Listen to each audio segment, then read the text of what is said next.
সুন্নাহকে যদি আমরা জিজ্ঞেস করি, বিশ্বনবী রেখে যাওয়া সুন্নাতে যদি আমরা একটু তালাশ করি, একটু স্ক্যানিং করি, একটু চোখ গোলাই, তাহলে সুন্নাহ আমাদেরকে বলে বেশি বেশি নফল ইবাদত করো আর আল্লাহর নৈকট্য হাসিল করো। সুবহানাল্লাহ পড়বেন না? কোরআন বলেছে সেজদায় লুটিয়ে পড়ো। যা যা বললাম আমি ওঠার আগে জিজ্ঞেস করে আবার শুনে যাব, কারণ আমি মনে করি এটা ক্লাস। এটা কি ক্লাসে পড়া দেওয়া নেওয়া আছে না নাই? এতক্ষণ পড়ানোর পরে জিজ্ঞেস করার দরকার আছে না নাই? কোরআন বলছে কি আর সুন্নাহ কি বলে? নফল ইবাদত। আওয়াজ করে বলতে হবে, সুন্নাহ কি বলে?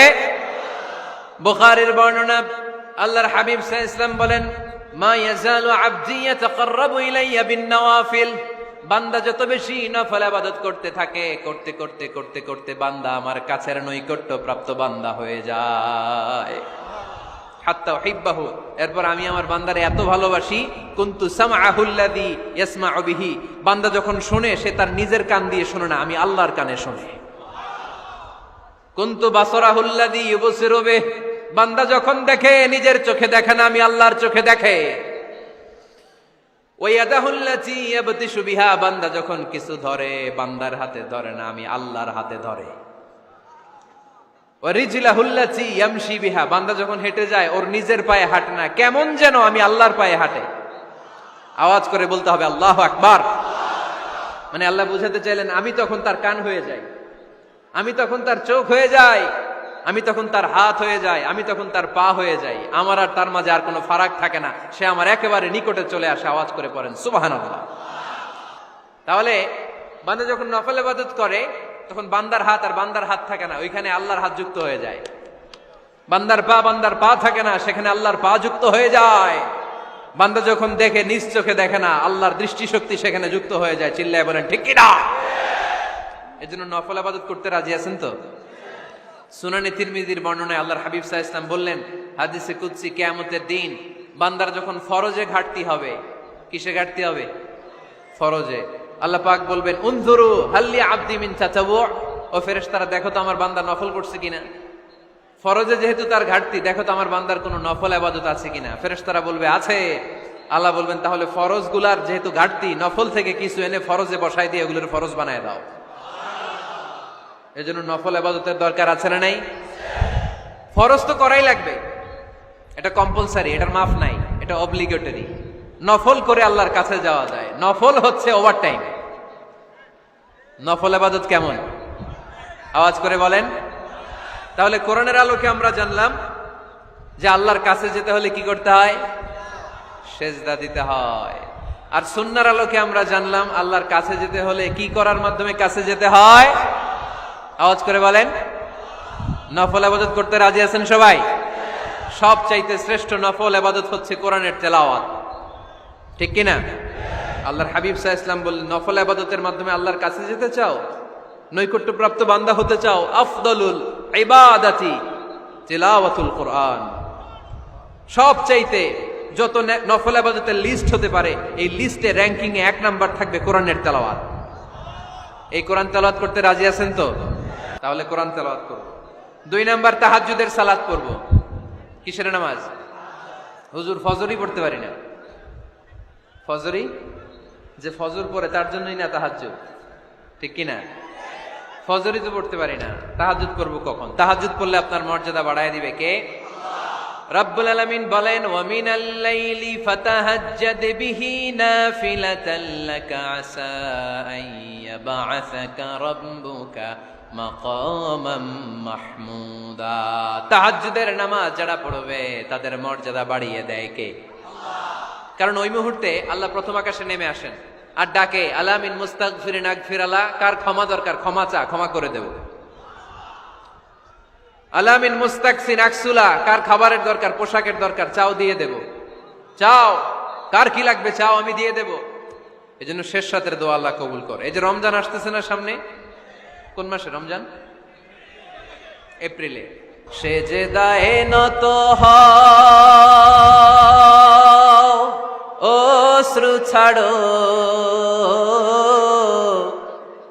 প্রভুর শরণে হৃদয় গাড়ো। সেজদায়ে নত হও, অশ্রু ছাড়ো, প্রভুর শরণে হৃদয় গাড়ো, প্রাণ খুলে সব ব্যথা বলো প্রভুকে, বলো প্রভুকে। রাত কি কেটে যাবে ঘুমে অলসে, রাত কি কেটে যাবে ঘুমে অলসে। তুমি কি জানবে না তোমার নিজেকে, প্রভুকে। রাত কি কেটে যাবে ঘুমে অলসে, ঠিক কিনা? ঘুমে অলসে আমাদের রাত কেটে যায়, সেজদা দেওয়ার সময় নাই। কখন প্রভুর দরবারে হাজিরা দেব, কখন সেজদা দেব? আল্লাহর হাবিব সাল্লাল্লাহু আলাইহি ওয়াসাল্লাম বললেন, আকরাবু মা ইয়াকুনুল আবদু মির রাব্বিহি ওয়া হুয়া সাজিদ ফাকসিরু ফীহি দুআ। তোমরা যখন সেজদায় লুটিয়ে পড়ো তখন তোমরা আল্লাহর সবচাইতে কাছে চলে যাও, এজন্য ওই সময় বেশি বেশি আল্লাহর কাছে চেয়ে নাও। সুবহানাল্লাহ পড়েন। মনের যত আকুতি আছে, যত জ্বালা আছে, যত বেদনা, সেজদায় পড়ে আল্লাহরে বলার দরকার আছে না নাই? কারণ কেউ যেটা শোনে না, শোনে কে? পরীক্ষায় ভালো করতে চান, সেজদায় লুটিয়ে পড়ে আল্লাহরে বলেন। নেককার স্ত্রী চান, সেজদায় পড়ে আল্লাহরে বলেন। নেককার সন্তান চান, সেজদায় লুটিয়ে পড়ে আল্লাহরে বলেন। বিসিএস পরীক্ষায় টিকতে চান, সেজদায় লুটিয়ে পড়ে আল্লাহকে বলেন। পাসপোর্ট দিয়ে রেখেছেন, ভিসা হয় না, সেজদায় লুটিয়ে পড়ে আল্লাহরে বলেন। মনের যত জ্বালা, যত যন্ত্রণা, যত আকুতি, যত হাহাকার, সেজদায় লুটিয়ে পড়ে আল্লাহরে বলেন। কারণ আল্লাহর দরবার এমন দরবার, এই দরবার থেকে কেউ কোনোদিন খালি হাতে ফিরে না। চিল্লায় বলেন ঠিক কিনা? কেউ ফিরে না খালি হাতে আল্লাহরে তোর দরবারেতে, তাই না? পড়েন সবাই, কেউ ফিরে না। আকরাবু মা ইয়াকুনুল আবদু মির রাব্বিহি ওয়া হুয়া সাজিদ। বান্দা যখন সেজদায় লুটিয়ে পড়ে, বান্দা আল্লাহর সবচাইতে কাছে চলে যায়। এই কথাটা মনে থাকবে আপনাদের সবার। আমরা কখন আল্লাহর সবচেয়ে কাছে যাই? আওয়াজ করে বলেন। যখন আমরা সেজদায় পড়ে থাকি। আপাত দৃষ্টিতে মনে হয় সেজদাটা যখন দেই জায়নামাজের উপরে আমার কপালটা পড়ে, সেজদাটা যখন দেই মসজিদের টাইলসের উপরে আমার সেজদাটা পড়ে, সেজদাটা যখন দেই মনে হয় যে মসজিদের কাপড়ের উপর আমার কপালটা পড়ে। কিন্তু বিশ্বনবী বলেন না, তোমার কপালটা আল্লাহর কুদরতি পায়ের উপরে পড়ে। আকরাবু মা ইয়াকুনুল আবদু মির রাব্বিহি ওয়া হুয়া সাজিদ। বান্দা যখন সেজদায় লুটিয়ে পড়ে, বান্দা আল্লাহর সবচাইতে কাছে চলে যায়। তাহলে কোরআন আমাদেরকে জানালো, যদি আল্লাহর প্রিয় হতে চাও সেজদায় লুটিয়ে পড়ো। আল্লাহর প্রিয় হতে চাইলে কি করব? আওয়াজ করে বলেন কি করতে হবে? আল্লাহর হাবিব সাল্লাল্লাহু আলাইহি ওয়াসাল্লাম লম্বা সময় ধরে রাতে সেজদায় পড়ে থাকতেন। আল্লাহর হাবিব সাল্লাল্লাহু আলাইহি ওয়াসাল্লামের সাহাবারা সব সময় লম্বা লম্বা রুকু দিতেন, লম্বা লম্বা সেজদা দিতেন। কিন্তু আমরা রুকুর মধ্যে তাড়াহুড়ো করি, সেজদা দিতে যে তাড়াহুড়ো করি, এরকম আছে না? না, নিমসার এলাকায় এরকম কেউ নাই আলহামদুলিল্লাহ। আপনারা তাড়াহুড়ো করেন? করবেন না আমার ভাইয়েরা। There is no rushing in সালাহ। সালাতে তাড়াহুড়ো নেই। There is no hastiness in সালাহ। সালাতে কোনো তাড়াহুড়ো নেই। সল্লু সালাতান মুআদ্দি'। এমন ভাবে নামাজে দাঁড়াবেন মনে করবেন এটাই হতে পারে আমার জীবনের শেষ নামাজ, ঠিক কিনা? পারফর্ম দ্য সালাহ as if this is your last and final prayer. এমন ভাবে মুসল্লায় দাঁড়ান মনে করেন এটাই হতে পারে জীবনের শেষ নামাজ। This is my last chance. এখন বাজে 3:30। কেউ যদি বলে আসরের যে নামাজটা পড়বেন এটাই আপনার জীবনের শেষ নামাজ, ওই নামাজ আপনি তাড়াহুড়া করবেন? কথা বলেন। আরে কাঁদতে কাঁদতে আপনি শেষ। এত সুন্দর ওযু বানাবেন, এত সুন্দর আতর মেখে জায়নামাজ বিছিয়ে পাঞ্জাবিটা পরে আপনি নামাজে দাঁড়াবেন। রুকুতে কি সুন্দর রুকু করবেন, লম্বা সময় সেজদা করে চোখের পানি দিয়ে তো সেদিন আপনার জায়নামাজ আপনি ভিজিয়ে দিবেন, ঠিক কিনা? কেন এমনটা করবেন? কারণ আপনি জেনে গিয়েছেন এটাই আমার শেষ নামাজ, তাই না? তো প্রতিটা নামাজের সময় এই জিনিসটা ভাবলে সমস্যা কোথায়? আমরা যে আরো আধা ঘন্টা এখানকার সবাই বেঁচে থাকবো কোনো গ্যারান্টি আছে? আরো 10 মিনিট হায়াত পাবো, গ্যারান্টি? 5 মিনিট, 2 মিনিট শ্বাস যেটা নিলাম, ব্রেথ ইন করলাম, এটার ব্রেথ আউট করতে পারবো, কোনো গ্যারান্টি আছে?